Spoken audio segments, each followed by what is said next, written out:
É assim que uma pessoa pode começar a entender os verdadeiros objetivos da Agenda 21 do Desenvolvimento Sustentável. Você acaba com o Plano Global. Esse plano claramente fala em uma redução da população humana em 85%. Então você começa a pensar, como podemos sobreviver nesse país se nossos recursos estão sendo retirados e colocados fora do limite para o nosso uso, sejam recursos minerais, madeira, alimento, etc.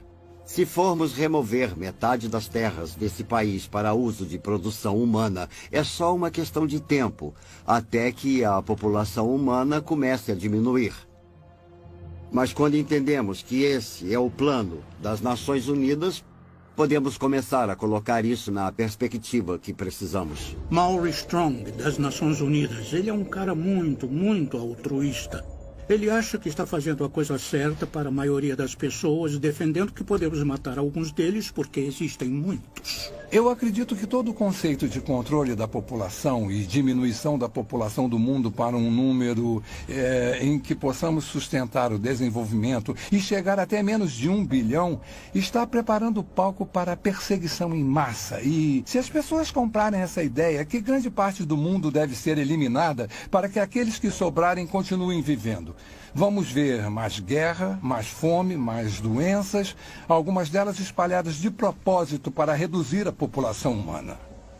Eu visitei um lugar chamado Pedra Guia da Geórgia, onde eles apresentam os 10 mandamentos do movimento da nova era em várias línguas diferentes. E um dos mandamentos fala sobre a redução da população para uma fração do que ela é agora. Então, uma pessoa inteligente pergunta como eles vão conseguir isso.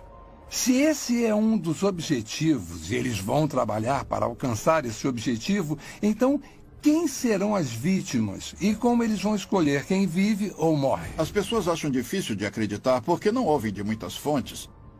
Você não vai ouvir na mídia, não vai ouvir dos líderes do governo, não vai ouvir das pessoas que estão criando isso, é um fato. Então as pessoas não percebem como já chegou longe. As pessoas não sabem muito sobre desenvolvimento sustentável porque a grande mídia foi capturada pelos mesmos interesses que controlam os bancos.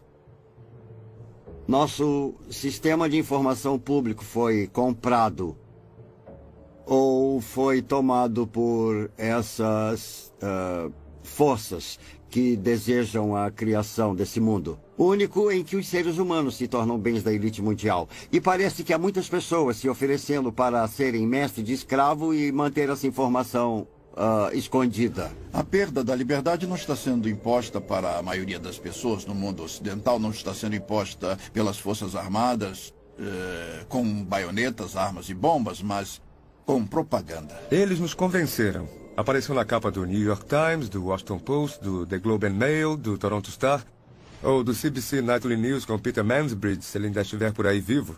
Tem que ser verdade. E por isso todo o resto é conspiração, porque se o que estou dizendo é verdade, é claro que estaria na capa do Toronto Star, mas não pode, porque a mídia faz parte da elite mundial. O objetivo da mídia em uma democracia é informar o eleitorado. O trabalho deles é ser o cão de guarda do governo. Mas temos uma mídia que se prostituiu para fazer parte de um plano, e não apenas em termos do que promove, mas em termos do que esconde. A verdade foi escondida do povo americano, e ainda é. É uma máquina de propaganda incrivelmente organizada. Os impérios controlam as pessoas ou manipulam as pessoas, garantindo que controlam o que elas pensam.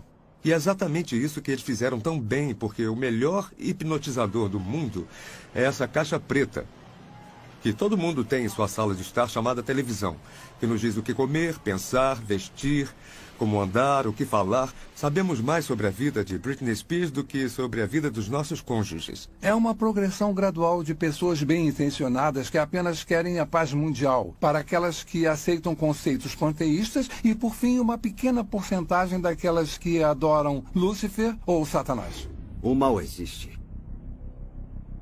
E o mal tem sido capaz de coordenar e combinar seus esforços para nos levar a esse ponto. Quando você olha para onde já chegamos nesse caminho, principalmente durante os últimos 10 anos, e quando você vê quantos grandes planejadores econômicos são a favor de um sistema econômico mundial e que Várias figuras das Nações Unidas estão falando sobre um sistema político mundial, de preferência pelo ponto de vista deles, com o poder sendo passado para as Nações Unidas até o ponto de nos tornarmos um governo mundial. E em 6 de julho de 2009, o Papa falou abertamente sobre a criação de uma autoridade política mundial, com força para se dar poder. Começamos a perceber que estamos mais perto disso do que imaginamos.